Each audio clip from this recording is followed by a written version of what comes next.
Welcome to New Covenant Church of the Apostles Wednesday Word. This June the 12th, 2024. And we are still in our series on Mystery Babylon Rising that I wrote in 2013. And this discussion is the most dated of all the discussions that we will be having in the book. And we're going to talk about that here in a minute. But before we do that, it's dated, but not because it's wrong, but because it's gotten, what you describe has gotten worse. It's gotten refined and it's gotten worse. Thank you for watching. Please like, share, and subscribe. Leave a comment below. If you have a prayer request, please leave it for us, and we will definitely pray for you. Yes. Now back to our program here. The reason I say it's dated was at the time I wrote Mystery Babylon Rising, the United Nations program that was being pushed as a way of converting the entire world from a regime where there's individual liberty, where there was individual property rights, into more of a collectivist scheme, began with Agenda 21, and that was the current form of that movement at the time of the writing. Since then, Agenda 21 got rolled into Agenda 2030, and then later 2030 got rolled into the World Economic Forum, where the WEF, along with its Nazi resident-in-chief, is now the chief architects of this movement. But Pastor Chris is right. It is not irrelevant because these updated agendas have the same core that we're going to describe here today. You know, I did hear that old man Schwab is stepping down from the World Economic Forum. His daughter is going to take over where he left off, but his daughter's way worse than him. Nepotism, my child. Yeah. Controlling the entire control of the world economic structure, and is a hereditary succession. He does really remind me of the Emperor from Star Wars. So we have Nazi Germany and the Austrian-Hungarian Empire all rolled up into one. Oh my goodness. So I do think personally that the World Economic Forum and this globalist agenda will fail. And why I think it's going to fail is because the people are, especially in Europe right now, are in revolt. Yes. So now it'll be interesting to watch that failure, because the Bible talks about the failure of Mystery Babylon. There are several nuances, and I might be jumping the gun on some of the future chapters, but there's a twofold falling. The first fall is of this loosely held centralized network. It collapses, but then in the wake of that collapse, we're going to see the final form of the beast system, and you're not going to have this loosely held centralized system. You're going to have a singularity that has complete centralized control of everything. So it will be interesting to see some of what happens. But yes, the system that we're talking about, there's going to be a spectacular failure, right, and maybe a season of chaos. It could be immediately succeeded by the Antichrist system, or there might be a few years of chaos between that and the Antichrist system, but eventually there'll be a strong man who assumes control of the whole world, who demands to be worshipped as God.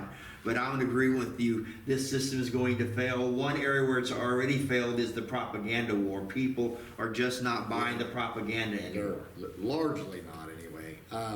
Conservative in Europe just recently, conservative parties have swept in elections in, was it the EU Parliament, and also I think some national elections, spurring some national elections in France and other places too.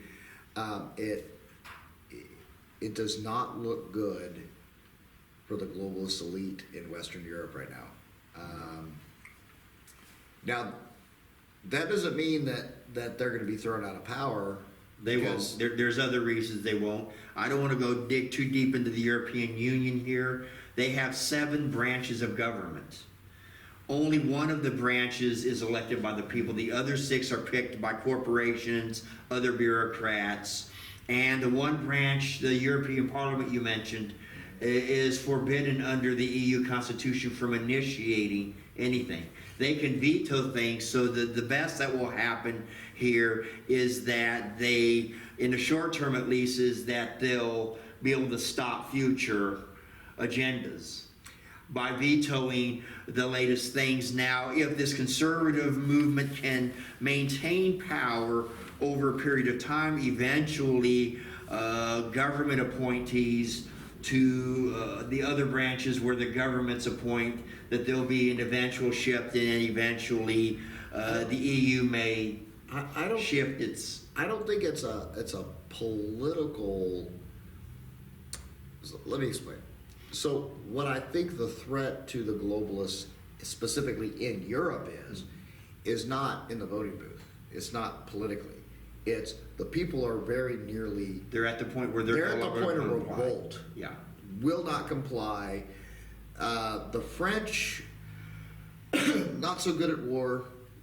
They're not so good at diplomacy, but they're really good about chopping off the heads of their leaders. So a big part of this will depend on what national governments do, because the European Union, at least as of yet, is not at a point where they have a pan-European army. They're working on it. They're working on it, but I don't think it's going to happen. They're not quite at that point. And if this results in a shifting in a national government, you can have a new government that says, we're not giving you our military, we're keeping our military just in case. France is poised in their national government for their conservative party, Le Pen, I think her name is, to take the reins of power in France. That's so possible. we could see Brexits all over Europe, possibly, where different countries saying we're pulling out, this isn't working for us. But I'll tell you, if the ballot box doesn't fix it for the European folks, I mean, they've already been rioting for At like least 2 years now. At least some of the toes. Remember we talked about the toes or the feet that had iron mixed with clay? And it's talking about how you'd have these different groups together, but they would never be solid. And that included Europe. We included a little discussion on Europe, how Europe could plug in, and then how the Islamist countries in the Middle East, you have this mixture, and you have these different groups coming together, but it's not solid like the previous ones. That's what happens when it's not solid. And America could soon not be solid. We've been solid for over 200 years, but for the most of the 200 years. But we could soon not be solid. We're primed for a split in a way that we've never been since the 1850s. And of course, we know what happened after the 1850s. We had the Civil War, which could end up being renamed Civil War I. We've got some issues in our country, not just Europe, but there's chaos all over the world. Well, there is. And if the United States were to fall into civil war, the whole world would fall into chaos and darkness. Because the, quote, New World Order, the Pax Americana, whatever you want to call it, when they retooled the way the world order worked after World War II, all of the instruments had the United States of America as a substrate, and the fact that America was strong, America was free, and at least nominally culturally Christian, with that cultural Christianity being a break on the more imperialistic fantasies that we now know that our governments always had. So the three hot spots right now, if there was to be an American Civil War, or societal collapse in the United States, whatever it is, right? There would be all-out war in Eastern and Central Europe, in the Middle East, and in East and Southeast Asia. Yeah. Is where it would just be war. Total war. These devices might suddenly get a lot more expensive because it is a virtual guarantee if things go to chaos that China will swoop in and get Taiwan. And Taiwan is the single biggest producer of chips for computers and mobile phones. They're working on, or they're allegedly working on, increasing America's capacity, but the bulk of that's either in China or Taiwan, which is bad news for the West. The only thing stopping China is American power. But that power will be perceived rather soft and weak if there's a civil war in the United States. You're going to have all these bad players suddenly come out and show their hindies to the world. But in the meantime, we want to describe this agenda, how this agenda is being used to concentrate power. And of course, on this frame here, I've got this is the outline of what we're going to talk about today. It started as Agenda 21, but then they updated it to Agenda 2030, and now most of the activity is WEF. Yeah, so your Agenda 2030, that's the whole you'll own nothing and be happy, live in pods, Yes. eat bugs. Yes. And the World Economic Forum has taken a much more centralized role currently than 20 years ago. So this analysis is dated, but don't think that it's irrelevant because this is the framework. Agenda 21 established a framework that was just fine-tuned and refined in Agenda 2030 and in the current proposals of the World Economic Forum, but it's the same basic narrative that they're proposing, which involves one, reorganizing control of the land, two, it's going to involve a government being a key player, and three, it's going to be enforced through propaganda of all leaders, and by all leaders, I'm not just talking about governments. They're going to recruit corporations, non-governmental organizations onto this agenda to push this propaganda, and then finally, it operates what is known as a syndicalist regime. We'll define what syndicalism is later, but it's a very peculiar form of socialism. Well, I mean, syndicalism is fascism, and fascism Yeah. is syndicalism. The difference between fascism and National Socialism is it's a little bit more than nuanced, but there's only small differences. Yeah. National Socialism, when left to run to its ultimate conclusion, you end up with economically like any other socialist country. However, would be of a nationalist bent. Yes, National Socialism had a distinctly nationalist bent that was not found in either the French socialism or the Soviet-style socialism. Right. And of course, syndicalism came about as a response to the bureaucratic bloat of the Soviet Union, and it had the idea that we'll still have centralized power, but we'll distribute it. And then, of course, we can now market it as anarchism and tell these people when all this is happening, it's going to do away with government. We're going to have this kumbaya, kuna matata, and all's going to be well. But in reality, it's going to be a distributed network of centralized control. And we'll talk about how that works here in a few minutes. But this here is our outline for what we're going to discuss. And before we get to our first point, I just want to bring up a document that I used in my analysis on Mystery Babylon Rising. It was titled Agenda 21 United Nations Environment Program, was the title of a specific document.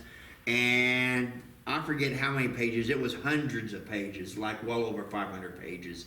And it had all this detailed blueprint for how they's going to implement what at that time was Agenda 21. The top URL was the source in the book, which is now broken. I tested it last night. It doesn't lead anywhere. This one is the current. Yes. That's I found that there, for those who are following this, if you wanted to actually go to download that document and to check the sources either that we discuss here or in the book, you can then check out what I'm saying, that it's true. So with that in mind, our first point, but before we get to our first point, we have to have a scripture reference here, which I titled Mystery Babylon's Economic Power. The light of a lamp shall not shine in you anymore, and the voice of bridegroom and bride shall not be heard in you anymore. For your merchants were the great men of the earth, for by your sorcery all the nations were deceived, and in her was found the blood of prophets and saints, and of all who were slain on the earth. Yes. A nasty picture there, and of course what we're focusing in on for our discussion is that her merchants were the great men of the earth.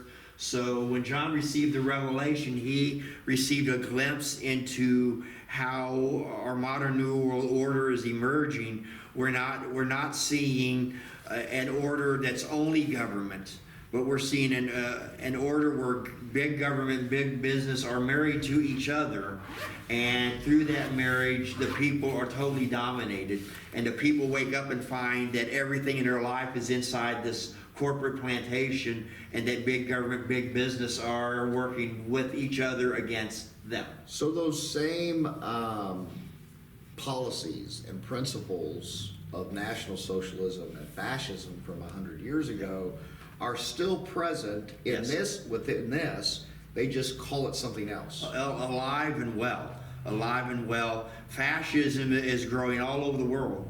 Communist China is actually a fascist state. It is probably the closest contemporary analog to classical fascism in Italy that was in the 30s. It was the closest analog can be found in China and how China's system operates.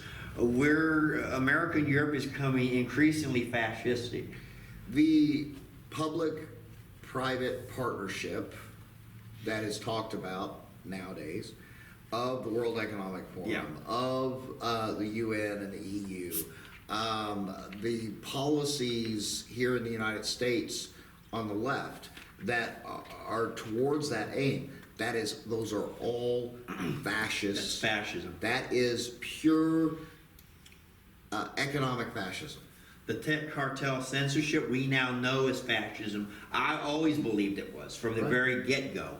Well, when the tech oligarchs and their companies are censoring people on behalf of the government, that is fascism. Yes. I've always believed that from the very beginning that there were secret deals and such. Of course, for a while we didn't have proof, but we can thank Elon Musk, and I'm not necessarily endorsing everything about him, but on this point, he did a good thing. When he did that data dump of Twitter, it came out there that all this big tech oligarch censorship was not them being a private corporation like we were told. They did it at the behest and at the command of government. Even the wicked can be a catalyst for God's good. We now know that was government, and that what needs to happen is a tsunami of First Amendment lawsuits to bankrupt these companies if that's what's needed. Whether that will happen, I don't know, but that's what needs to happen, because all that censorship was government.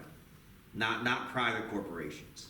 But the way fascism works in a so-called free society is that the government will regulate as far as they can per their constitution. But then things that government wants to do that's inconvenient or difficult, they'll farm out to, they'll first interfere in the market so that instead of a free market, you have the oligarchs. And then they say, you oligarchs, we want you to do this and this and this, and then if they object, you say you're a private corporation, we won't let them know that this is really government. In fascism, infamously in classical fascism, is said that the needs of the individual are subordinate to the needs of the state, because the needs of the state are the needs of the people. Yes, and it even goes further. What we see this in the modern incarnation of all of this is that it is the professed crisis or need or whatever, and that we as individuals, what we want to do, our personal freedoms and liberty, are subordinate to the overall cause of climate change or whatever. The philosophical ones, the more philosophical ones will go even further. They will argue that the individual does not exist other than a construct of the state. And of course, you know, there's a whole discussion on gender identity, critical race theory, and of course, invariably somebody will talk about race or gender, and then they'll say it's just a construct. Roe versus Wade basically said the same thing. There's no such thing as a sanctity of human life. You have legal persons. And so these fascists would say that you don't even exist other than the state willed you to exist, because the state owns your identity. And so, and this is the mindset of these elites here, you know, as the big government and big business work together to control the balance of power. And of course, as we're going through our points here, it begins with concentrating all the economic power, and then we're going to see how that power is distributed to ensure that there's no grassroots opposition. Of course, there's going to be grassroots opposition, but they was hoping to get all this done while people was compliant, and then by the time they rose up, there would be nothing to rise up against. I'm thinking in this moment that Operation Paperclip was a mistake. If you know, you know. Yeah. Operation Paperclip. So, but with all this in mind, let us go into the points here. The first thing that they want to do, and what Agenda 21 calls for, is reorganizing the control of land. Some of you may remember last week we quoted Genesis 47, and one of the consequences of the famine was that Egyptians lost control of their land to the government. Unless you were in certain elites or well connected to the government or the priesthood, you lost your land. The state ended up owning all the land. They even, in fact, moved people into their version of what we might call the 15-minute city today, but they even had their version of that. So right now in Europe, they're using environmental regulations to force farmers off their land, right? By stating that through these regulations, farmers have a cap on how much nitrogen can be produced, right? How much nitrogen can be used. And so that caps how many heads of cattle they can have. It caps how much fertilizer they can use to the point where their farms are unprofitable. And then the only way that, you know, their only option is to sell, but the only possible buyer is the state, because no one else is going to buy the farm because they'll be in the exact same bankruptcy path that you are. So they have to sell to the state. Well, that has led to about 2 years, at least 2 years of sporadic protests in France, in Belgium, in the Netherlands, and in Germany. Farmers in revolt.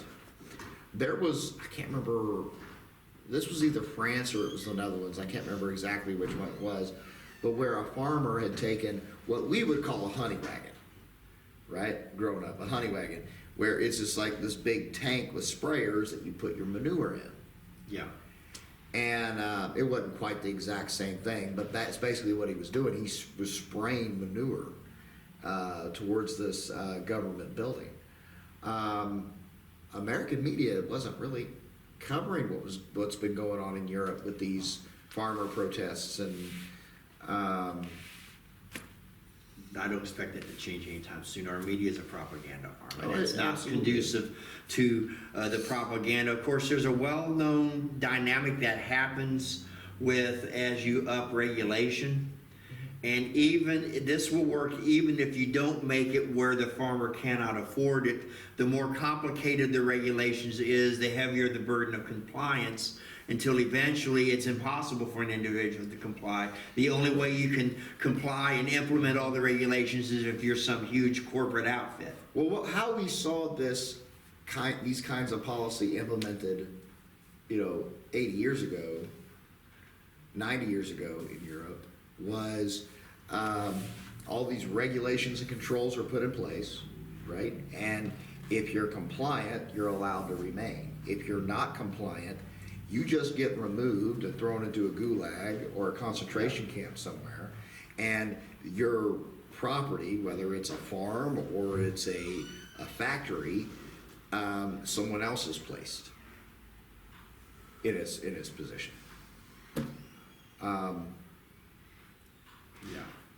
It's more nuanced today, and of course, eventually, when regulations become complicated enough, then the individual can't comply. It's too complicated. You have to hire professionals who can navigate the code, and then when it gets complicated enough, then they can shut down anyone they want, and not only shut them down, but jail them.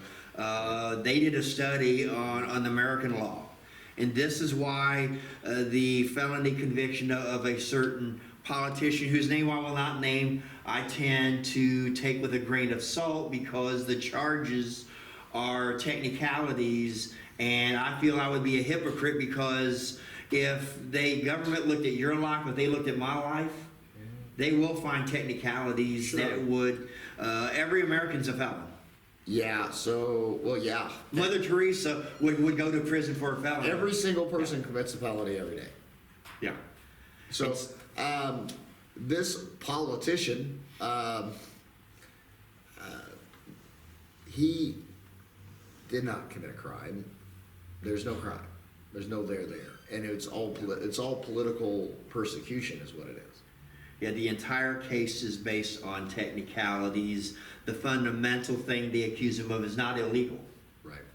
But they were arguing, they were trying to argue over these technicalities in the law, and then they were doing some other things that were legally questionable. And now, from what I understand, this has come for review by that state's highest court. It may end up being a mistrial, but it may be mistrial and overturned.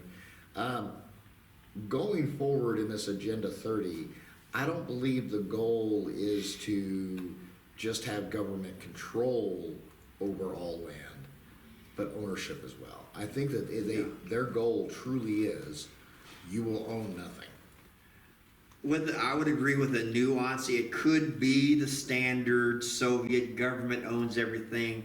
That is a possibility in this regime. What's more likely to happen, and we'll get into that as we go through some of these quotes here, is that you're going to have a distributed but centralized control of the land, meaning that individuals will not own land anymore.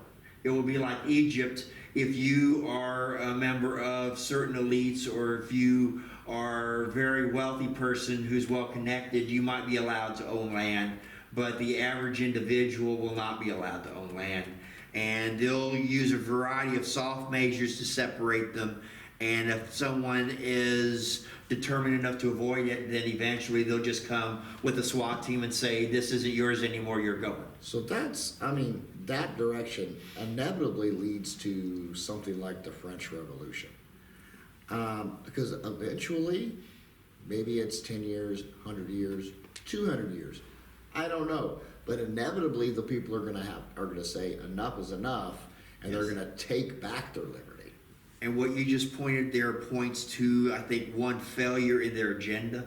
And we're going to go here a little bit and talk about propaganda. Their idea was that they would just do it bit by bit by bit, like putting a frog in a tea kettle.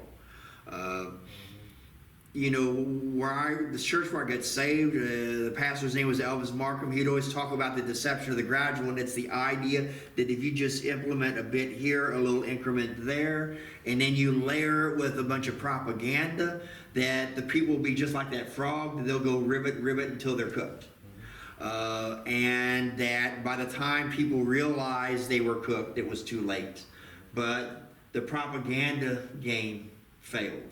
Because now you have people pushing back hard, and that means that they won't be able to do it incrementally.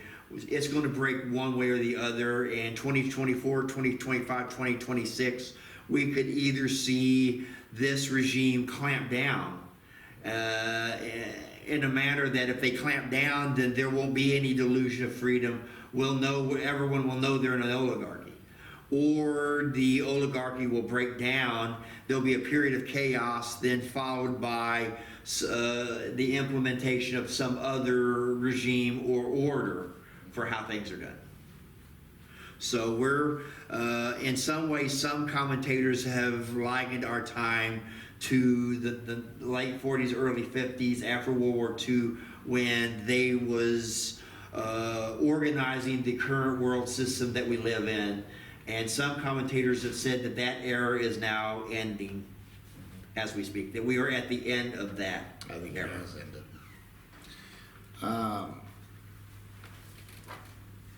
Okay, let's go back to that one here, because I want to read from the quote here. We won't necessarily read all of it here, but I would like to at least read the beginning. Land resources are used for a variety of purposes which interact and may compete with one another. That's free society. You know, I might use my land differently. If you sell my house to you, you might bulldoze it and put a theme park or anything. That's therefore. So the free market is the problem. Therefore, it is desirable to plan and manage all uses in an integrated manner. That's technical talk for saying we need to have centralized control of land.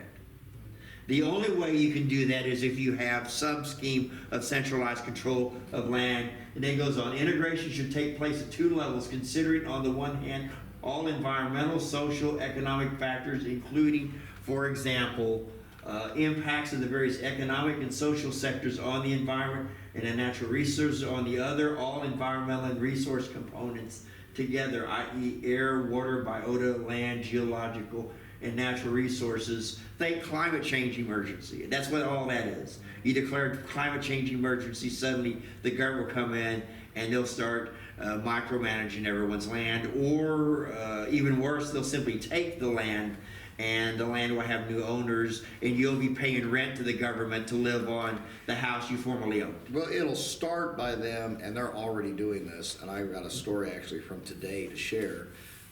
They'll start by first trying to entice people to sell, but eventually they're just going to take. So earlier today, I got a text message, and I really thought it was a scam. Saying he's interested in my property and wanting to buy my property. And, you know, of course, I declined and put it into that conversation, but I looked up the company, and no, it's not a scam. It's a legitimate company in St. Matthews, Kentucky. Just across on the devil's side. I did my research, didn't go down this rabbit hole here, but I suspect if you were to look up these companies and then see who owns them and then who owns them, that a lot of these I buy houses guys, and they're not all scams in the sense of fake. There's people who buy houses, but a lot of these may not be as independent as what they seem. You run the rabbit trail, you follow the breadcrumbs, and it comes back to BlackRock, State Street, Vanguard. Yeah. And they're setting up these I buy houses guys to buy houses, and then it ends up being owned by. So this was Cap Venture something. I can't remember what the last part was. But they're out of St. Matthews, and they do real estate, and they do investments. And they're linked with... Are they linked with BlackRock? Did you already look up the Yeah. link? So they are linked with BlackRock. So you follow the breadcrumbs, and they led back to BlackRock. Who would have thunk? So yeah, they were trying to buy my house from me. BlackRock wanted your house.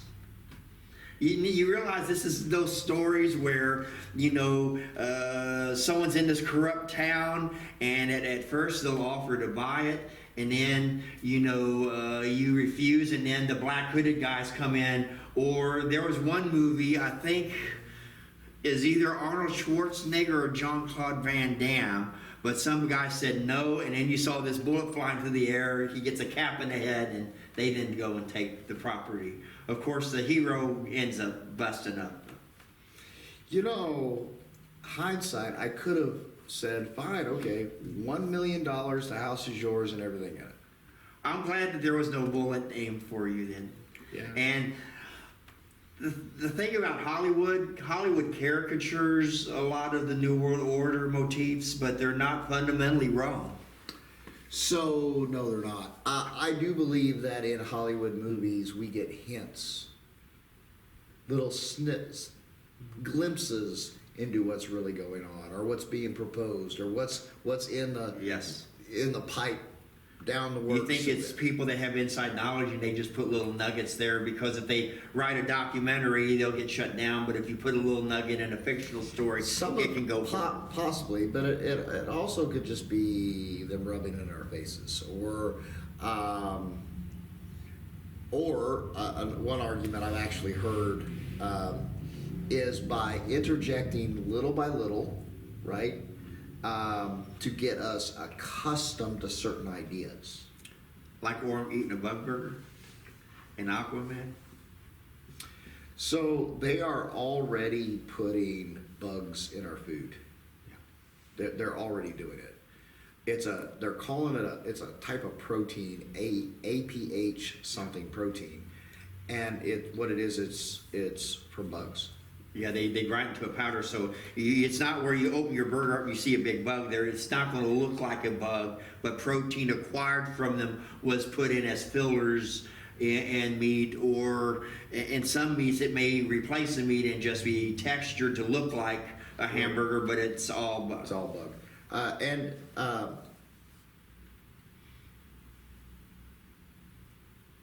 don't understand how they could even allow to do this.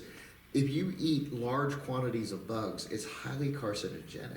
Now, everything is too, but if you ate a diet heavy of bugs, there's a high likelihood you're going to get some kind of internal cancer. There's a high likelihood. Is it the genetic components of the bugs or the environmental? It's in the exoskeleton. It has to do with the exoskeleton. Okay. So anything that would crush the exoskeleton would do it, even if the bugs were segregated from environments where they would be exposed to carcinogens, i.e., even if the bugs were never fumigated or subjected to the environment, it's simply part of the nature of the exoskeleton doesn't mesh well with human biology. No, we're not meant to eat bugs. I mean, you can eat bugs even on a regular and be fine if it's just here or there, you're eating 1 or 2 bugs. I don't recommend it. But if your entire diet is bugs, it is not healthy. Or if you're special forces and you spend 2 or 3 weeks or a few months eating bugs, because that's all there is, you won't be hurt. Sure. But if you have a steady bug diet for years and years, you spend eventually 40, 50 years eating nothing but bugs, it's not going to be good for you.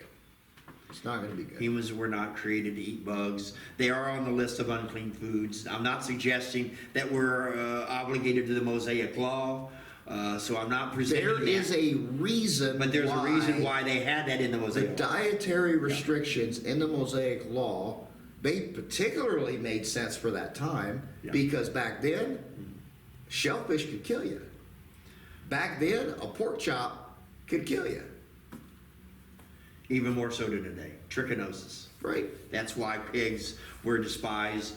Until modern times, there was no way to deal with it.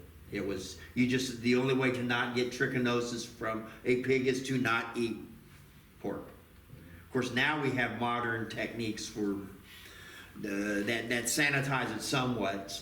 But you're right. A lot of those laws, if you look at what was unlawful to eat, it's things that are not good for humans to consume. Wasn't meant for humans to consume and should not be probably consumed unless you just absolutely have to. So one thing about the Levitical law, let me just state this. What is prohibited by the Levitical law was not just arbitrarily chosen. There was reasons for it, right? Because what it prohibits was detrimental to the individual or the family or the community or the state or all of the above? Yes.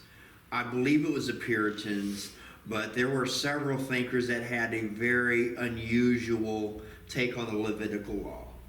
Now, this take was not that we were subject to the Mosaic law and that because we're in the Mosaic covenant we have to do this, but they began with the same reason you did. There was a reason it was there, and so their takeaway is we should use this as a guide.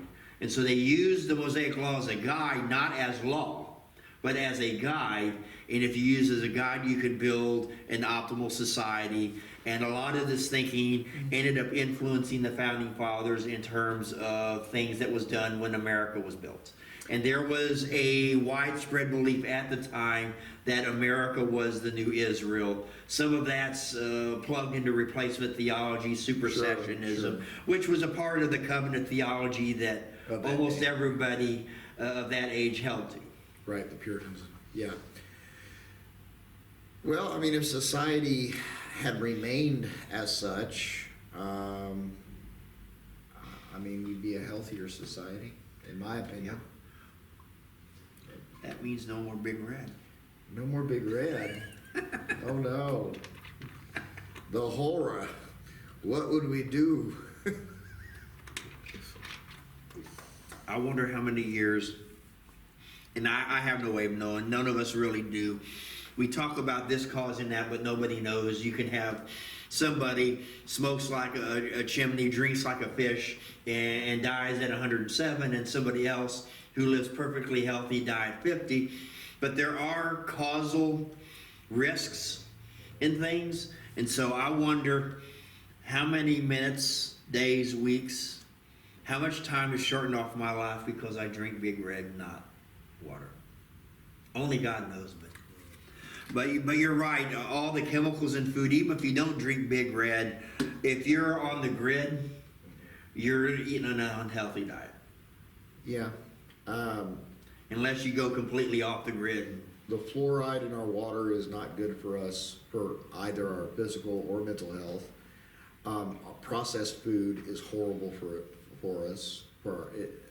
I mean, our food and water and our drinks, all of it, we're poisoning ourselves. I eat a healthier diet than my father. My father ate a very unhealthy diet. That was complete with fat and pork and grease and plenty of alcohol. And he topped out at 180. My diet is much healthier, but I weigh more than 180. And the difference is that our diets have so many chemicals that just did not exist in diets 50 years ago, but are very difficult to avoid today. You go to the store, sometimes even the fresh vegetable, they spray stuff on So there, plants of the day. The real solution is to eat fresh food. Yeah. And as far as dishes, recipes, I've heard this said before, don't eat anything that has more than 3 ingredients. Is a good rule of thumb. Fresh ingredients, no more than 3 per, recipe, I mean, how many things do you need to make, say, mashed potatoes? Just a few items then. Right? Milk, butter, and potatoes. Right. Okay. Fried chicken. Well, maybe you don't want to eat fried chicken. Maybe you want roast chicken. But still, your ingredient is chicken. Fried chicken was one of my dad's favorite things. I almost never eat fried chicken unless we're going to KFC or something like that. But at home, baking is the preferable method of... I prefer rotisserie chicken over all other cooking methods personally, but when it comes to chicken. But so green beans. Okay, you have a serving of green beans. That's one ingredient, right? It's when you start getting the processed meals, and I'm guilty of this. Right? It's extremely difficult to avoid processed food today. unless you're, at a minimum, you have to be proactive about not eating processed food, and even oftentimes getting off the grid. The fresh vegetables you buy at Kroger is not the same as the ones at the farmer's market. No, I go to the farmer's market if at all possible. Yeah. But I mean, that plugs into all this. The government's controlling the land.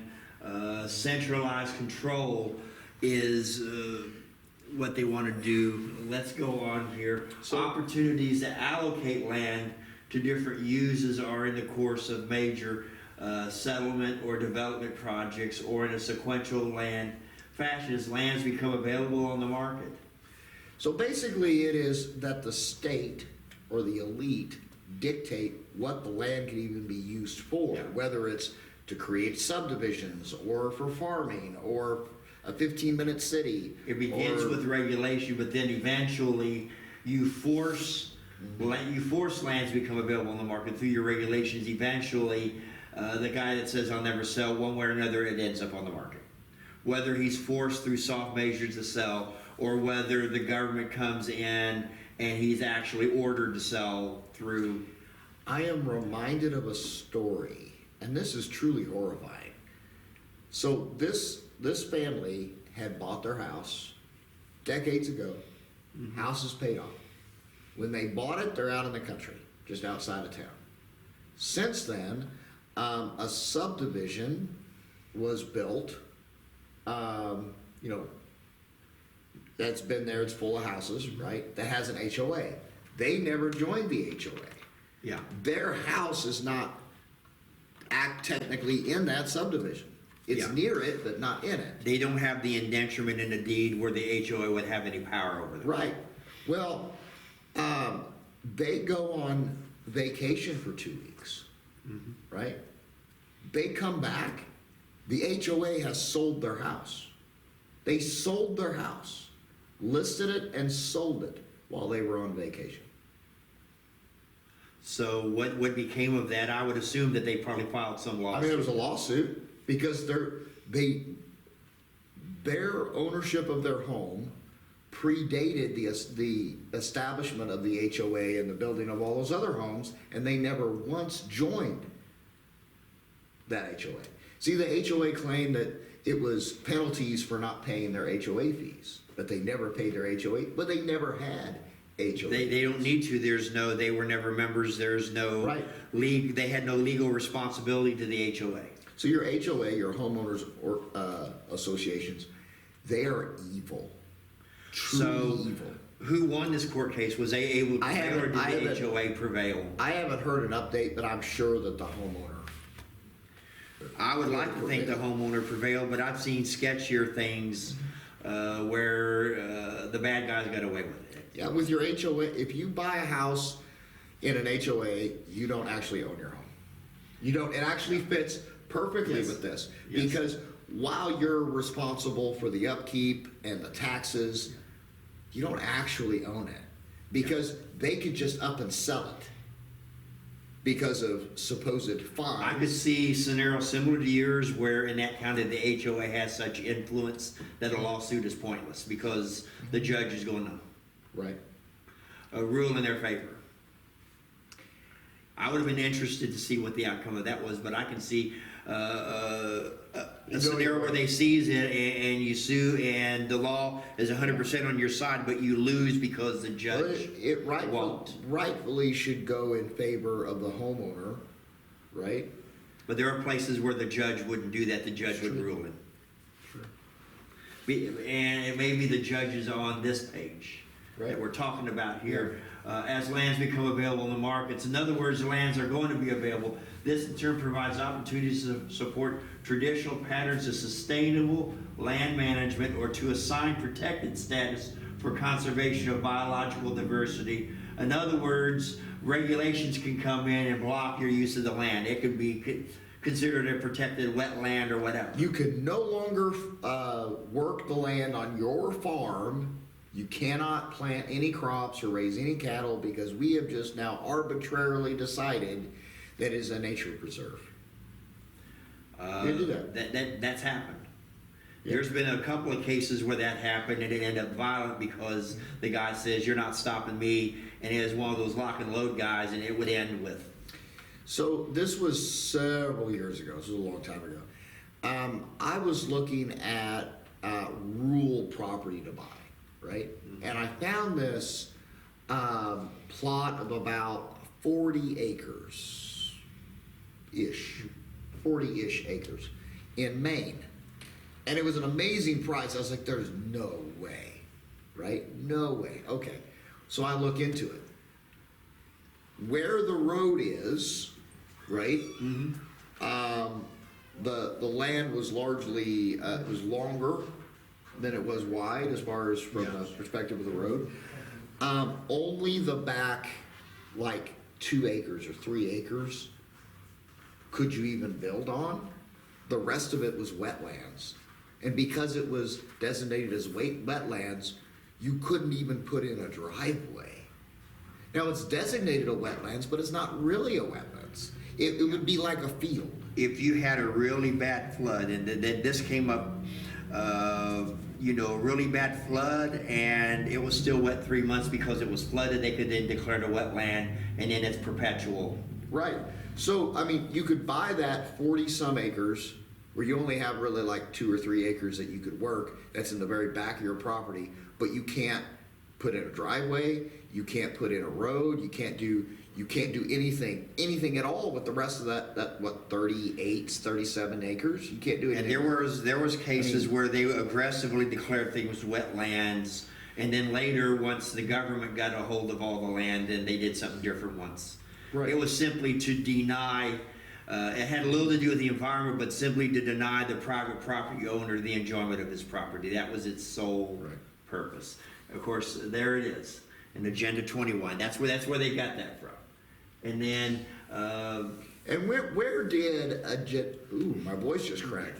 I might be turning into a man here. Agenda 21, its origin year. What year did Agenda 21? Agenda 21. It's been around for a while. I'd have to look up. 90s? Early I think 90s? in the 90s, yes. Well, it would have been before you wrote the book in 2013. Yes. It was definitely placed in 2013. I'm sure that would be a good look up to find out when it is, but it's, 80s, 90s. I don't think it was a thing in the 80s. I think it was the early 90s, wasn't it?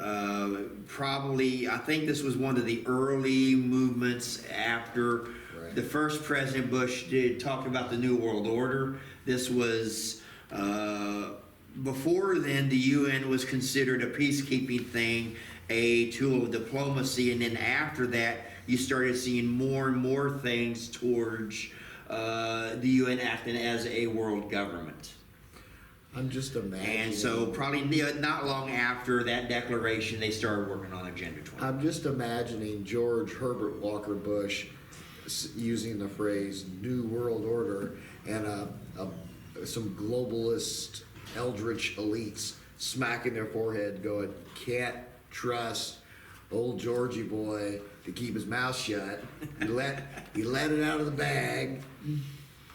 And that destroyed the argument that it was a conspiracy theory, because people was talking about that before them. I'm old enough to remember the talk of the one world government, and they were pointing to the UN as the beast ever since it was founded in 1946. Right. This is the beast. And then other people saying that's just a conspiracy theory. Well, they couldn't say that it was just a conspiracy theory after that point because it was out of the bag. Now, whether they smacked their heads because he spoke too soon, or whether they was ready to move to the next step and they needed to put that out there to go to the next step.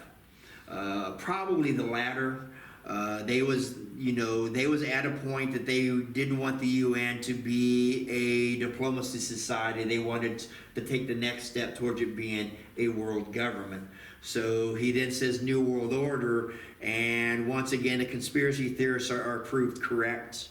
And then Agenda 21 becomes Agenda 2030, and then you get closer and closer to where you end up with a world government. And there are agendas on the books that they're hoping by 2030s that the UN will eventually be a world government, and that the UN, there'll be an international treasury and an international police force. And so there is a movement that if this movement is successful, there won't be a United States military anymore, there won't be a Canadian military anymore, or a United States treasury as we know it. There'll be a global treasury, a global police force. So a UN military would be useless. We're both old enough to remember the war, the Bosnian War, back in the early to mid 90s, right? The UN peacekeepers went in and they did nothing. They could do nothing. It wasn't until they handed it off to NATO, and then when NATO came in and put a stop to it. Yeah. I mean, the UN soldiers stood by and watched literal genocide in Bosnia. And for the right payment, they would sell girls. The current state of the UN military would be a disaster. Now, what would happen if they became the only military or under a future leader remains to be seen, but the current state of it would be pretty disastrous. Okay, so here's an example of why we don't want any kind of global governance or a single global military. Is this about who polices the police? Well, you have that. Okay. You do have that, and that is a separate argument against it. But what I'm going to use the analogy of the American churches, right? Okay. So a church like the Presbyterian Church, with a very strict hierarchy, is easily infiltrated, subverted, and corrupted. Yeah. Right? The United Methodist Church, also with a very strict hierarchy, right, is quite easily infiltrated, subverted, and corrupted, because that's precisely what happened. However, your Baptist conventions, while not immune, they are difficult. Not impossible, but more difficult to subvert, because each individual church is its own entity. It's not a denomination. It's a convention of individual churches. There's a double-edged sword. One edge is that each church is autonomous to a wide degree. The second is if the denomination clamps down and pushes out this false agenda and says you will uphold it or else, the churches simply leave. Whereas if you're in the United Methodist Church, for example, leaving the Methodist Church means leaving all of your property, your bank accounts, everything goes, stays with the mother church, and you leave with the shirts on your back. Right, because the church buildings are owned by the global United Methodist Church, right, the organization. Whereas with the Baptist Church Convention, Southern Baptist Convention, or General Baptist, whatever it is, right, it gets corrupted. Individual churches, like they're sovereign. The worst that can happen is that you're no longer affiliated. No longer, that's the worst. That's the worst thing that happens. So if we take those same principles to where we've seen in American churches, and even say the Catholic Church, even in the medieval period, I mean, the Catholic Church created that strict hierarchy to defend itself against heresy, but it facilitated a more easily corruption from within, right? All Satan had to do is capture the top tier leadership, and that the whole thing was his. So we take that from the church and we apply that globally, right?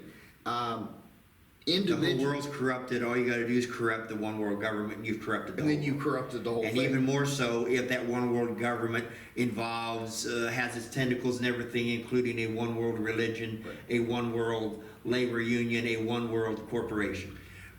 One reason why we, as the body of Christ, not just in this congregation, but we as the whole body of Christ, why we must oppose any attempt for global governance, why we must champion national governments, right? Nationalism is that one, at the Tower of Babel, there was an attempt to create a global governance, Yes. and God said no.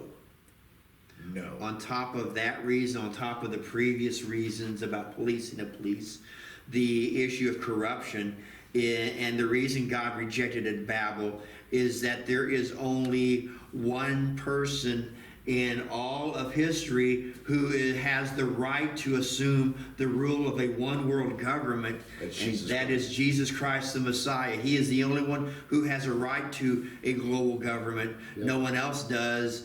And if I live long enough to see a true one world government, I will refuse to acknowledge it. Yep. I will die before. Those 2 points.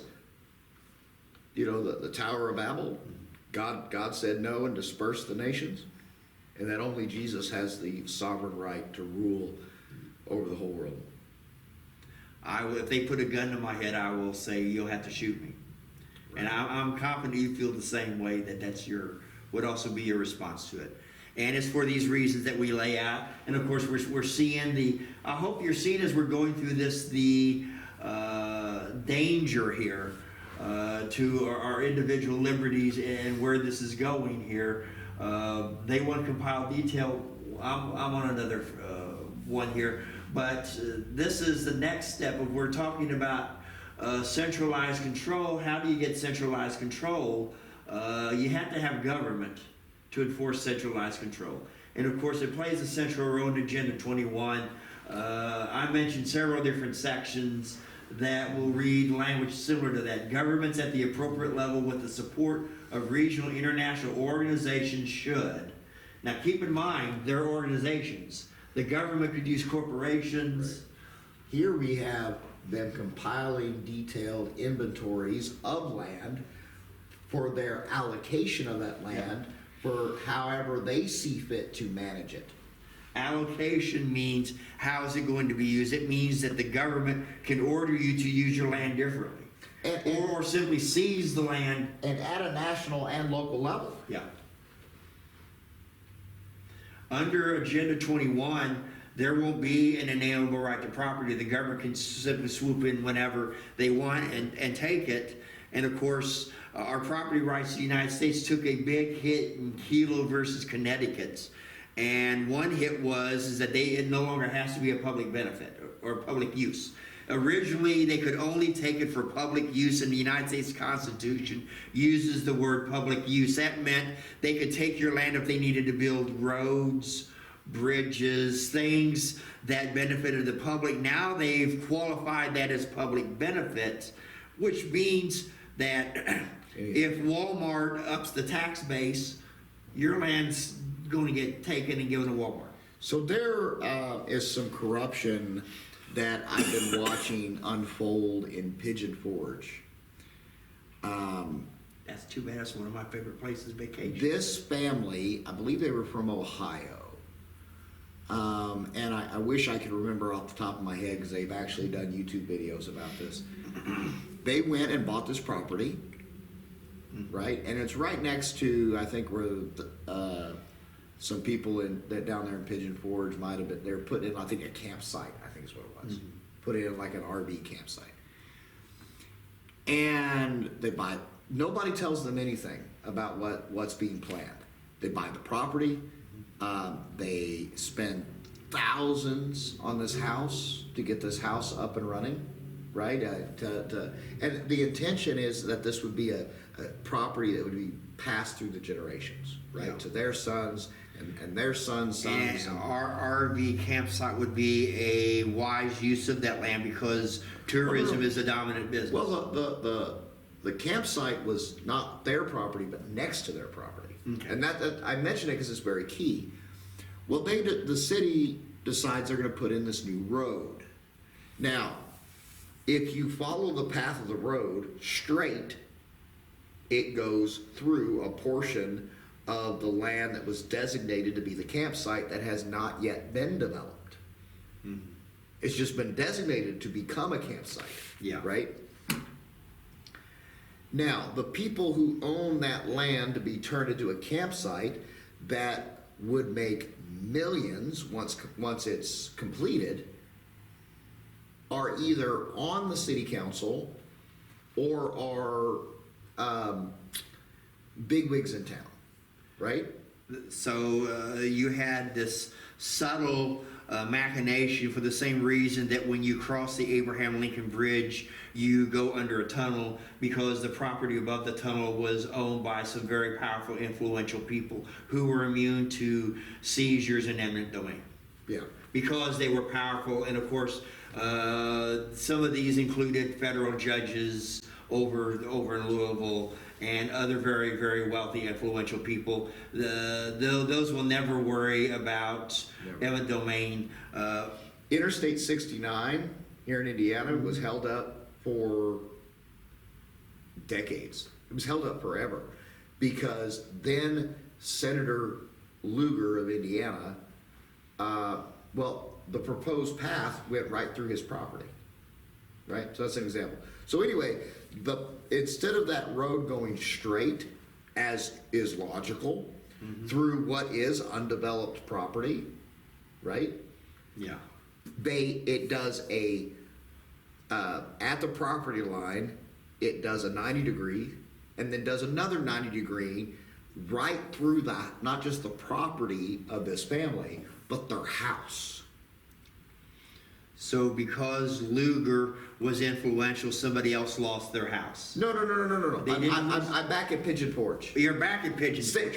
Stay with me now. Okay. Stay with me now. Pigeon Forge. So they do this loop around this one property that was either perceived to be more valuable or it was declared more valuable because its owners were connected. These powerful people in Pigeon Forge on the city council, rich established families there in Pigeon Forge would lose literally millions if they did not divert that road. But by diverting that road, they robbed that family, right? They were going to end up robbing that family of their home and their property. And that family, God-fearing Christian family, has been fighting for a long time now to stop it. And they just released a video. It was the mother and her adult son announcing that the city has now seized their property without compensation. They still owe money for the mortgage, for the loans, all of it. They've been compensated nothing for their property.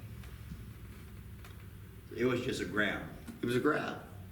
And, the rich and powerful established men and families of Pigeon Forge, they're not going to lose their money that they and there's even a good chance from that campground. There's even a good chance if they sue in court, unless they get a lawyer that can turn it into a federal case, that the judge will simply.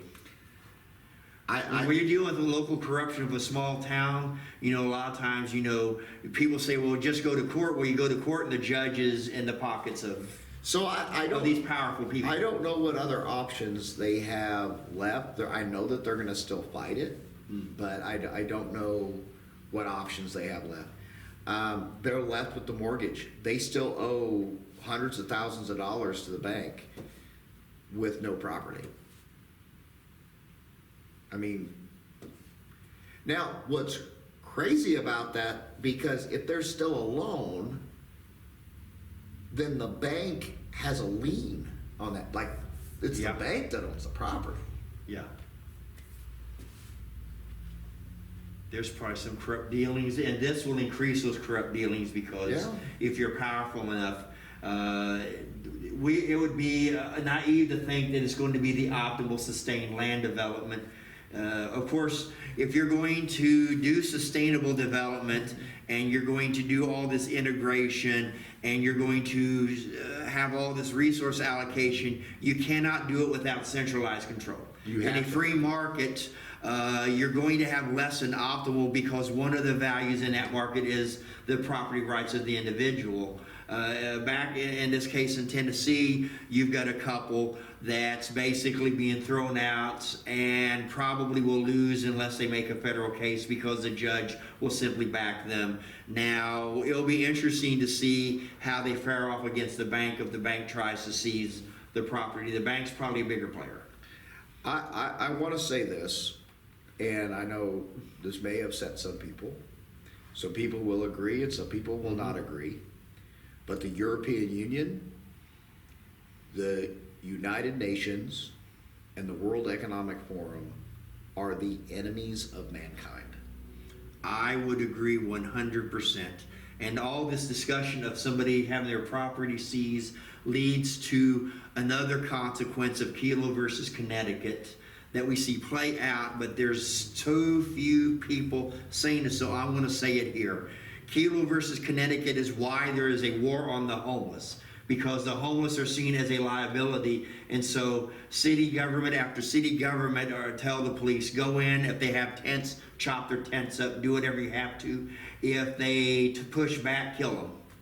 And so you got cops going wild on these homeless settlements, and it's just kicking the can down the road, because homeless got to live somewhere, unless you're going to round them all up and murder them. And I wouldn't put that I wouldn't say that's not on the agenda. That could end up happening, but short of that happening, you're just kicking the can down the road. They're moving somewhere if you don't have a plan in place where the homeless can get a home.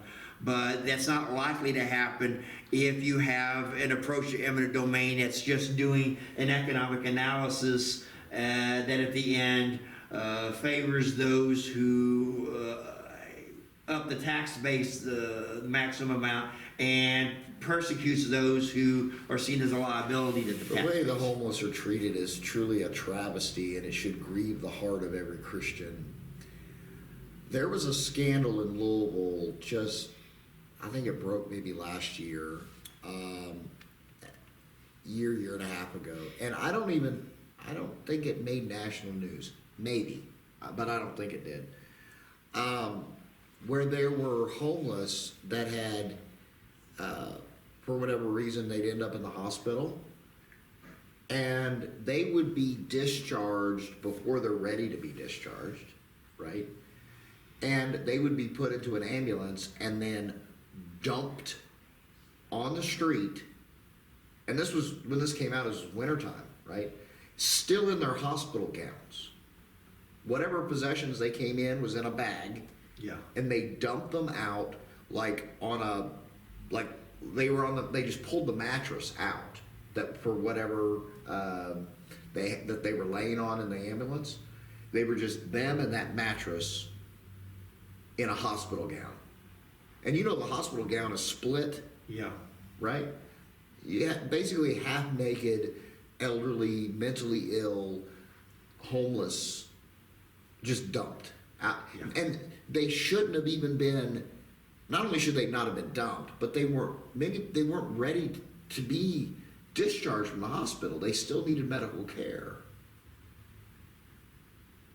Yeah, it's a travesty.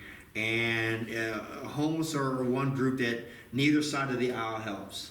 I'm a conservative generally, but I tend to disagree with most of my fellow conservatives whenever the subject of homeless comes up. And then, of course, on the left, they're not any better. So government, they don't help the problem, they make it worse, right? So not everyone is homeless for the same reasons. There is drug addiction as a major source, but there's also untreated mental illness, and there's also economic hardships. And it can be a combination of those. And the latter is about to mushroom, Right. economic hardship. But we see here, the government being a key player, meaning government is going to control all the land, if not own all the land. And of course, that's going to end up, if government doesn't own the land, they're going to hand it to their corporate buddies that they're married to. Right. And then, of course, Agenda 21 calls on a layered syndicalist method of control where governments establish a general framework for land use physical planning within which specialize in more detailed sectoral plans agriculture, forests. Let me go on to the human settlements. In other words, people could be resettled.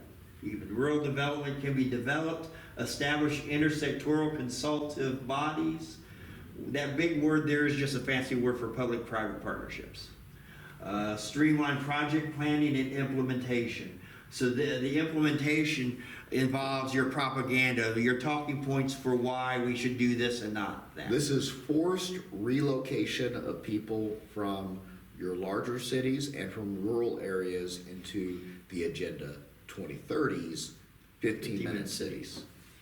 Yes. You don't have a choice. You get rounded up and they put you where they want you. And that's where it's going. Unless you're well connected with the elite. Eventually they'll either seize property or control it. And the scenario where you become a renter on the property you formerly owned, that's if the government lets you stay there, because once the government or someone else becomes a landlord, if they don't want you to stay there, then you don't stay there. The government could buy up all these lands out in the country, and then they decide, well, we're not going to let you live here. You're going to live over here, and they tell you where you're going to live. That's what resettlement there means. Human settlements. It implies controlling where people may live. Yeah. Hunger Games style, if necessary, which then leads to our last one, and we're going to talk about the Hunger Games here in a minute. But the Agenda 21 operates in a syndicalist regime. Now, syndicalism is a form of socialism or fascism, which governance is syndicated out to vetted organizations. Now, what that means is that the power may be distributed, but they're going to make sure that whoever they give a reign of power to is on the same page. So it will then give the appearance of decentralized power, but it's really distributed, centralized power. It's centrally distributed to their private partners. And in a totally syndicalist society, every institution, every entity will be controlled by someone who's on the page. And if you go off the page, like several politicians and billionaires that people like to talk about, once they go off the page, they lose their station, and their stuff is then handed to somebody who's willing to follow the agenda. Sounds like 1930s and 1940s Germany and Italy and Spain. Examples include Nazi unions. Now, Nazi unions were not like our labor unions today. You had unions for everything. There was a union that unionized all factory workers. They had a union that unionized lawyers. There was a union that unionized the churches, and your church had to be a member of that union.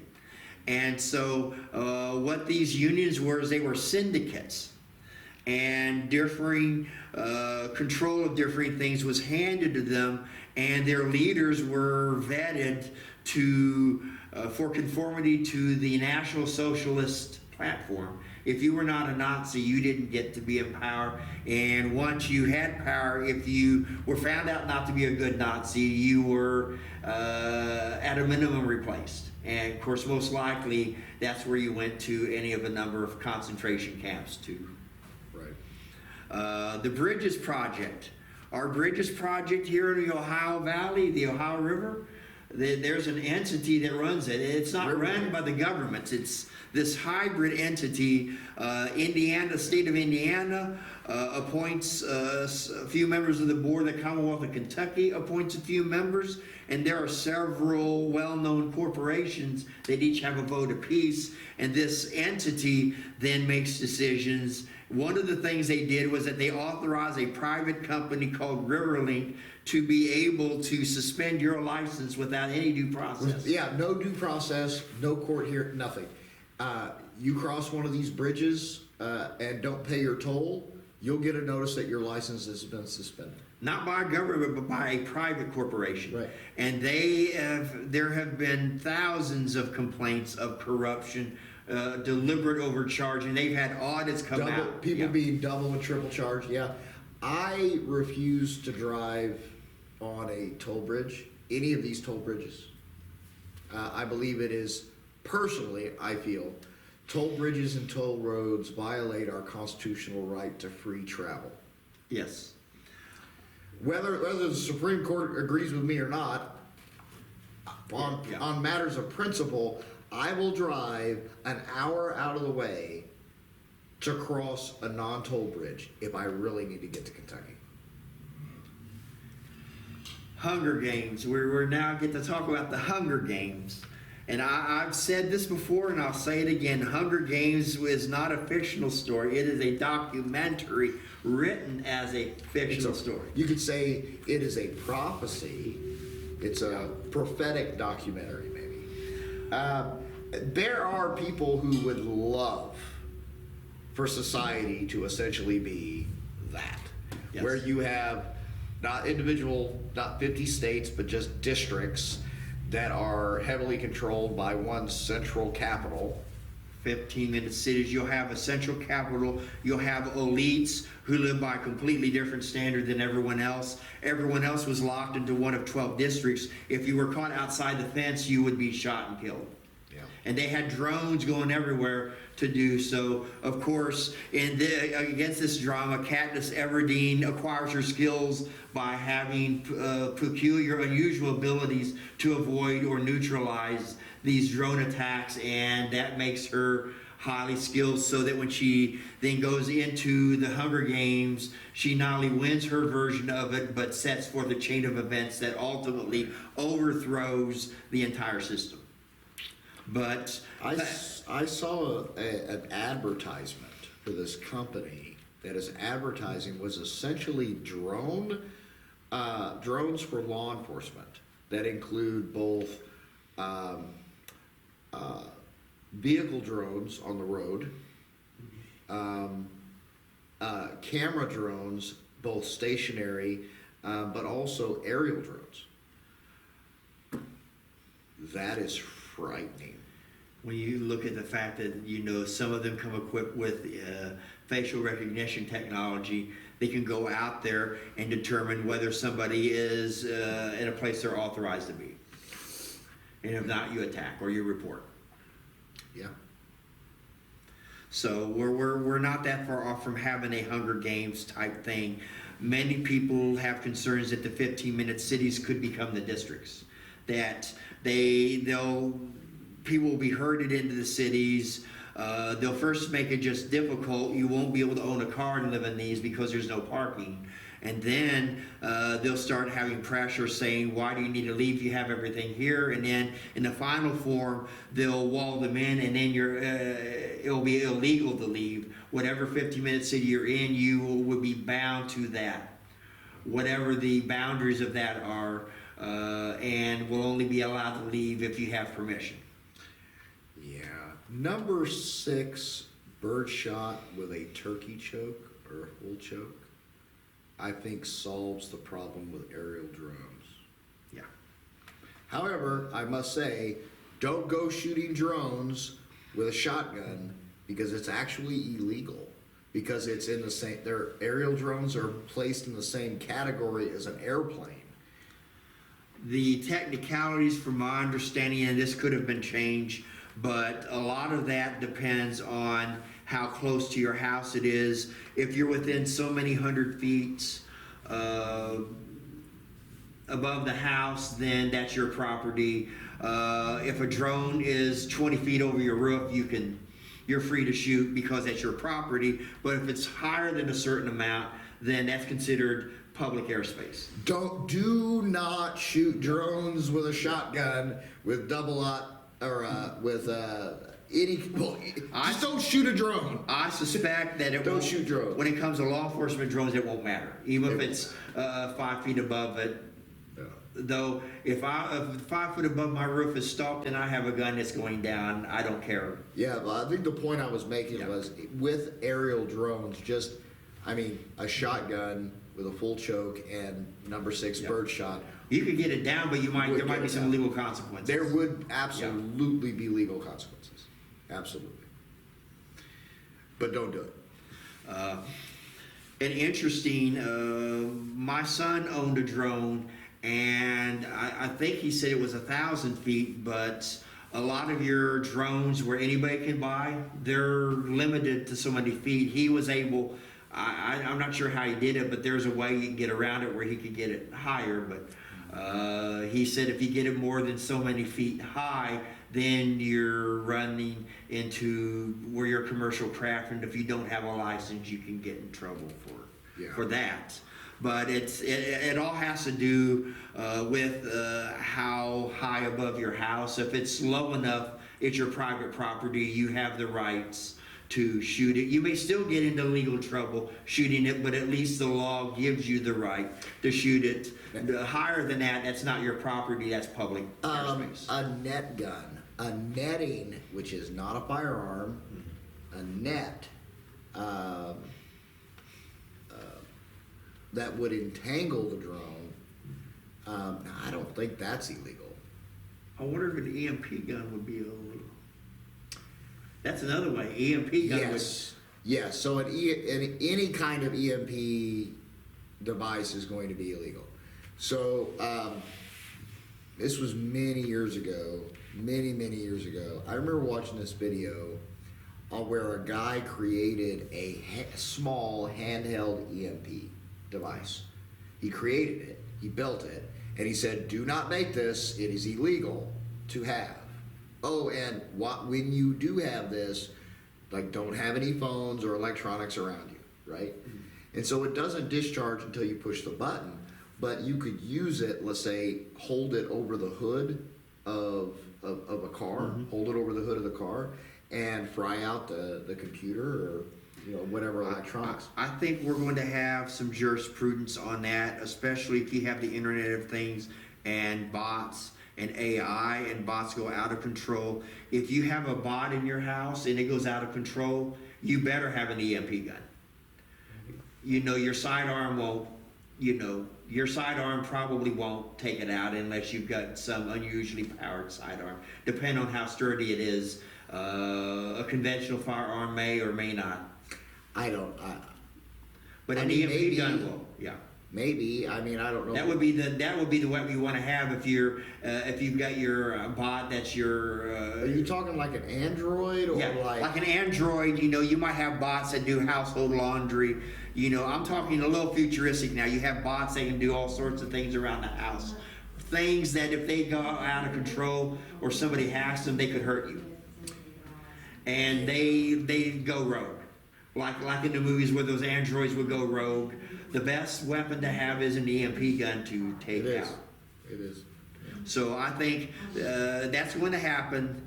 And somebody's who uses an EMP gun, they'll be prosecuted. That person will claim the Second Amendment. If we still have a Second Amendment, they will claim the Second Amendment, that it's a right to bear arms and that it's a weapon of self-defense. If you want to make an EMP gun, you do you. Yeah. It's just illegal. I'm just saying. I don't think it's legal to make an EMP gun. Because I'm pretty sure it's illegal. And a lot of people want to keep it that way because the EMP can be a very dangerous weapon. Well, in modern society, more dangerous than with EMP technology or EMP weapons, you could kill far more people than you ever could with a firearm. So the government, I can see why the government wants to control who has access to that technology. If our grid is hit with EMPs, oh my goodness, the death toll would be so bad. People that are on life support, transportation and supply lines break down, diabetics with insulin, and then there's food and other supplies, and oh my goodness, the death toll would be. Even if everybody lived off grid, you would still have massive death toll, because if an EMP took out the entire grid of the United States, then any farming methods would be 19th century farming methods. And not very many people know how to do that. Well, the Amish? Yeah. The Amish would, but even if everybody faulted back to being able to do it, the land of the United States could not support 300 million people using 19th century farming. We succeed because we use advanced methods to farm nowadays. Yeah, we could not support, we could not feed our own population on those farming methods. So even if everybody knew how to farm 19th century style, Because- it wouldn't. Because we lose the means of irrigation. So here's an example. It actually kind of ties into what we were talking about. Recently in Idaho, and by recently I mean this was announced at the very end of May. I can't remember the name of the river. It's southern Idaho, and all these counties that are along this river. See, they have an issue with water rights in Idaho, right? And so you've got your primary water right holders and your secondary water right holders. This would be like water flows through your land, but you can't just help yourself because the water rights might be owned This upstream. is the difference between groundwater and surface water, right? So the aquifer versus the rivers, whatever. Yeah. Okay. So the primary water right holder is a company. Now it's a for non-profit company, right? But the surface water and the aquifer, the underground water, it's all linked, right?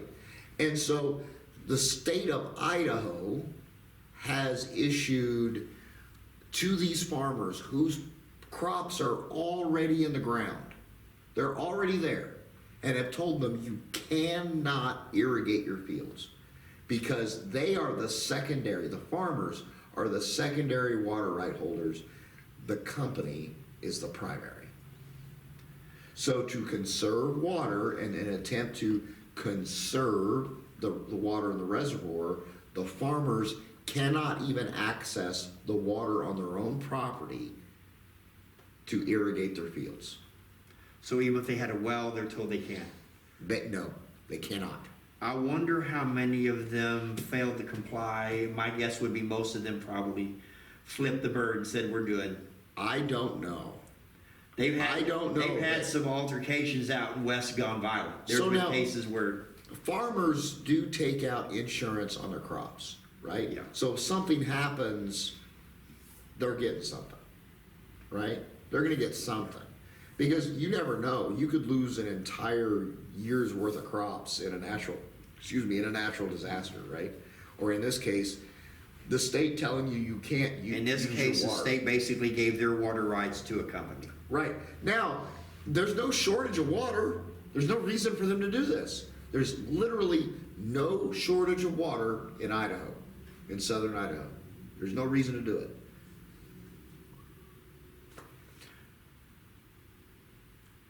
The same state in which Ruby Ridge happened. Am I right? Yeah. Okay. Ruby Ridge was northern Idaho, but yeah. So I'm just, it leads me to wonder how many of them comply, because I know there's a huge anti-government sentiment, and there's probably a number of people that said, if you want to enforce it, you're more welcome to bring your men with guns up here. I'm sure there's going to be some people Yeah. that will ignore it and irrigate anyway, and there's some that will comply. That the same thing would happen if Yeah. it happened here. That same thing would happen everywhere. And everyone involved knows that the ones that don't, that if you're going to go up there, bring plenty of guns. I mean, sure. It's just an example of government overreach. Yes. And they're kind of in a pickle because there's an old law on the books, right, that kind of ties their hands, like they have to do something with this water. It's just they're doing it the wrong way.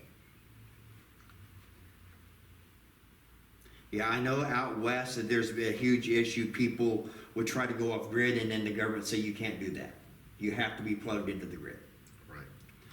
And so some of them have done a soft going off grid, where they have the means to go off grid, but they still maintain a nominal connection to the. So this is what I've seen some people do in states where they want to live off grid, but the state demands that they be connected, right? So they'll connect their water, they'll connect their electricity, but then not use it. They turn the water off, don't use their electricity, they generate their own electricity, they draw their own water from their well or cistern, right? Or water collection. Like, they're connected, but there's nothing in the law that says they have to utilize it. They have to connect. That's all the law says. So they connect and then not use it. Down in Florida, the state has now imposed this. This is bad. This is bad for anyone who wants to do homesteading. They have to do, anyone with a septic tank now has to pay out of their own pocket to replace their septic tank with this new, like, nitrogen neutral whatever septic tank, this new kind of septic tank. Well, that's got $20,000 to $30,000 that you're mandated to do. And they don't let anything get grandfathered in. You pay it, or you end up having to sell your land. No, that's the point of the law. Is the point is to force people to sell their land. It's not to affect future development or future homes. It's, if you have this septic tank, you have to replace it with this new septic tank now. And if somebody can't afford it, they end up losing their property. I mean, I don't know what, maybe there's penalties, fines, and eventually they'll seize the property to pay the fine. And inevitably, sure. So that might have been the point of the law, is to seize the land without directly coming out and seizing it. Before creating a scenario, and a lot of these methods that we talked about here, it's creating scenarios suddenly to initially force people to sell or surrender control. The last method is declare a state of emergency, send armed men in to seize by force and kill anyone who gets in the way. Soft power and the hard power is the last stage. And of course, the end game is to collectivize everything. It's coercion, soft power, and hard power. Yeah. So we are in the coercion right now. Yeah. We're in the coercion and starting into, in some Soft areas, power. the soft power. Soft power would be things like Regulations. Regulations, insurance companies systematically refusing to pay damages, and then people have their houses condemned and pulled out from under them. Or doubling, tripling, or quadrupling their premiums. Or the state raising income tax or property taxes to a confiscatory level. Hard power is the state's decreeing that you don't own your property, sending armed men. Hard power is the SWAT team showing up in front of your house. That's hard power. And that's the last thing, but it's on the table. If they have to use it, they'll use it. But if they can do all of it through soft power, they'll. Right. So like federal troops or federal law enforcement showing up at your house at 6 o'clock in the morning and shooting you in the head in less than a minute from busting down your door. That's hard power. Yeah. And there's people in the military and various police organizations more than eager to use hard power.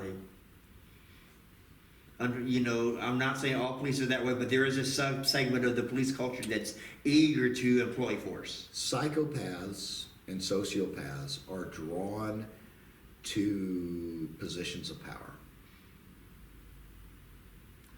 And when you have a collectivist society, eventually it's all psychopathic.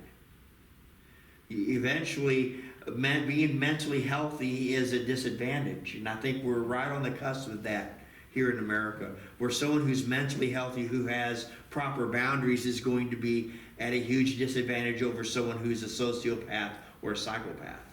So the way law enforcement interacts with the public is different than what it used to be. Yeah. So long gone is Andy Griffith. Even Barney Fife. People have made so much fun of that man, but that man would be vastly preferable to a significant section of what we would now. Our law enforcement, even at county levels, function as a military, as a kind of a paramilitary. Well, when the military does law enforcement, then the people become the enemy. Yeah. Our law enforcement officers treat us as the enemy. Even in minor interactions, say a fender bender, right? Or you get pulled over doing a few miles over the speed limit, or just in casual conversation with a police officer. Yeah. Many of them, not all, but many of them, I might even say most of them at times,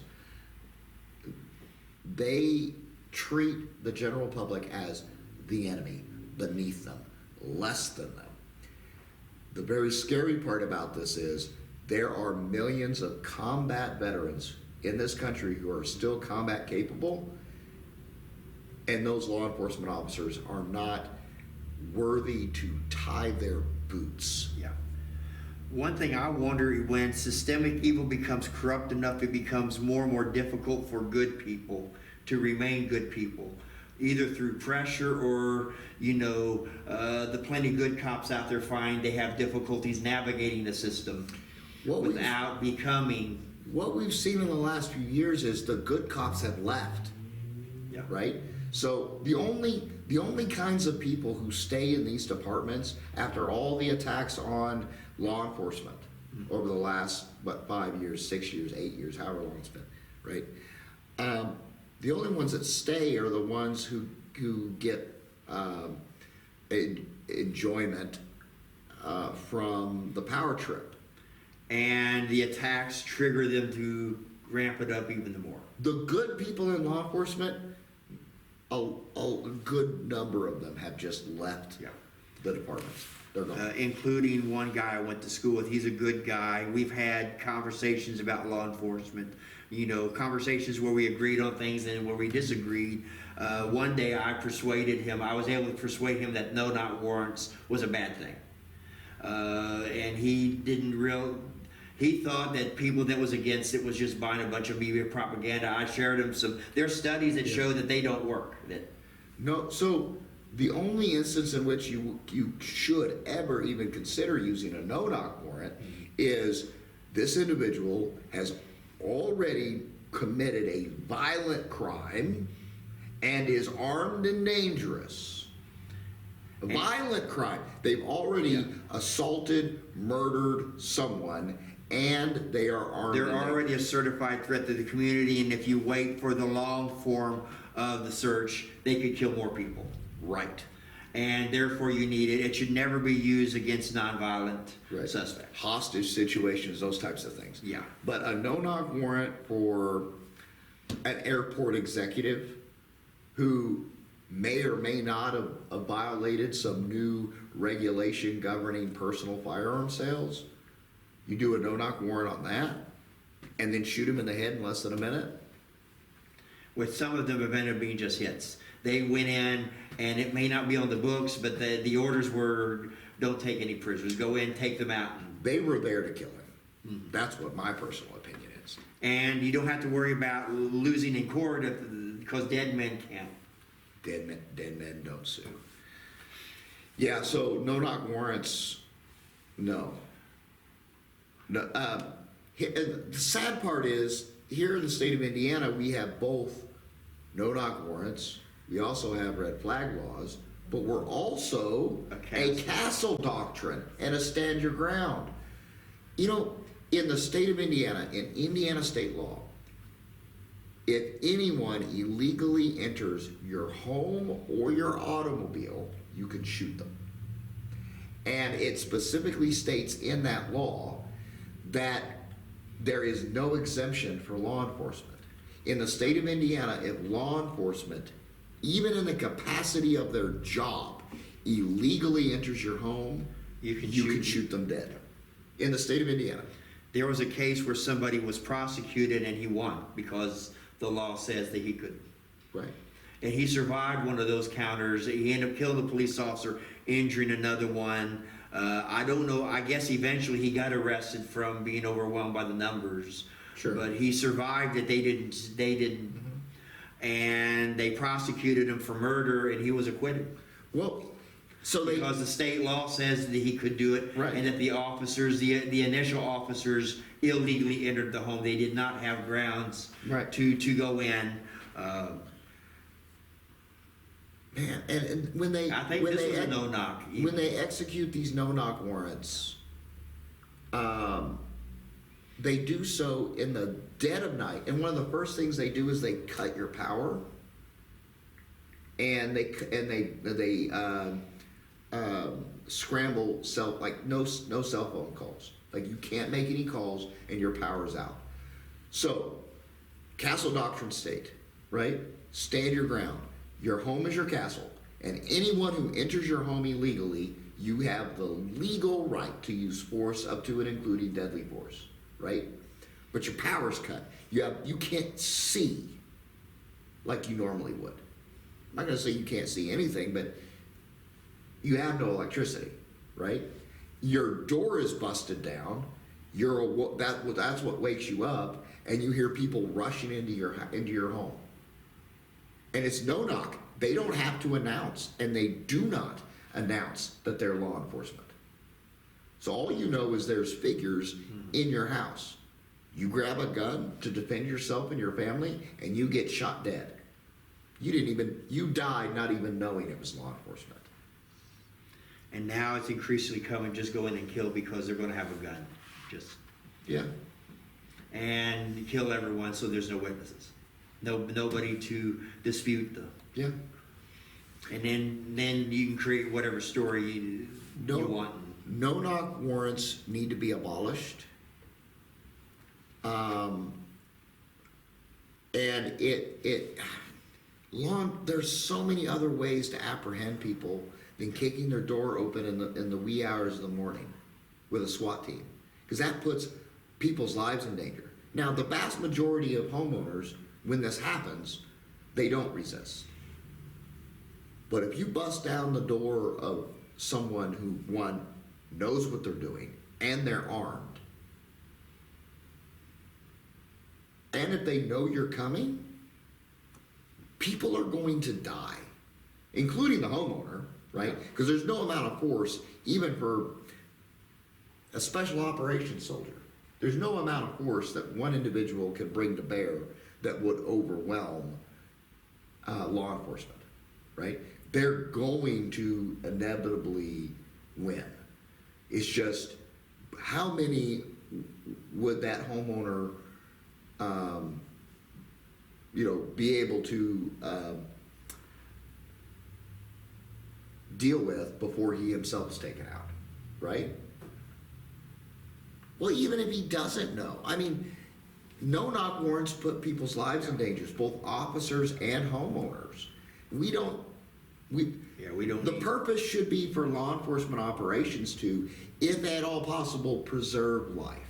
But if this is the ultimate agenda, then there's powers that won't change that because that's what they need. You need to have that kind of infrastructure if you're going to transform a society from a free society to a collectivist society. And with all the things going on in Europe and different places in the United States, one possible end game may simply be that either the military or militarized law enforcement crushes the protests, and suddenly you have martial law and a very heavy-handed oligarchy, and then suddenly Europeans wake up, or maybe we wake up and find ourselves in something that looks like the Soviet Union. Executing an arrest warrant to, when someone's on their way to work, right? Or they're on their way to the gym, right? Or while they're at work, right? There's so many ways that you can execute an arrest warrant without busting down their door at 4 o'clock in the morning. I'm just saying. There is, but if you're wanting a collectivist regime, you have to have an infrastructure that if the only way you can bring that about is through a very heavy-handed display of hard power, then they have the means to do it. You need law enforcement to be able to do that. Yeah. Yeah. So, any more thoughts on this before we close out what I suspect is a very long podcast? It's going to be a very long one, yes. Well, I will say, I've said it before, I will say it again. Peanut butter and jelly sandwiches make people happy. And if people are happy, they don't abuse other people. I'm just saying. So, if we get a no-knock warrant, just hand them peanut butter and jelly sandwiches, and they say, sing Hakuna Matata, and we have this little dance Lion King-like as we go to the 15-minute city to eat bugs and be happy. So, it could be kind of like Santa Claus on Christmas, right? But this time it's a plate of peanut butter and jelly sandwiches. Yes. I didn't realize the Lion King was grooming us for the 15-minute cities. May have been. Because when Simba goes in, he learns to feast on a diet of bugs. My goodness. Kuna Matata, just be happy, don't care about what's going on around you, or the fact that your pride is being overrun in squalor because your just father was replaced by a scoundrel as king. And so Simba, he spent his growing years eating bugs. So I think they was grooming us for the 15 minutes. I think so. Way back then. So I don't have any more thoughts here. I think I'm going to close with a closing prayer here. Heavenly Father, we come right now in the name of Jesus. And Father, we just ask that you prepare us spiritually. Prepare us in every way possible, though I realize the arm of the flesh isn't going to save us from a lot of these things. But if we're aware of what's happening, then we will be less shocked when things happen. We'll be ready to trust in you as these things happen. And Lord, as we're going through this whole series on Mystery Babylon, we know that that system is going to spectacularly fail someday. And its successor system is going to fail. And that the day's coming when you're going to return, set your feet on a Mount of Olives, and all this evil, wickedness, and corruption is going to come to an end. And we will start 1,000 years in the eternity of justice and righteousness. And Lord, we praise you and we thank you for that. We pray all these things in Jesus' name, and all of God's people say, Amen.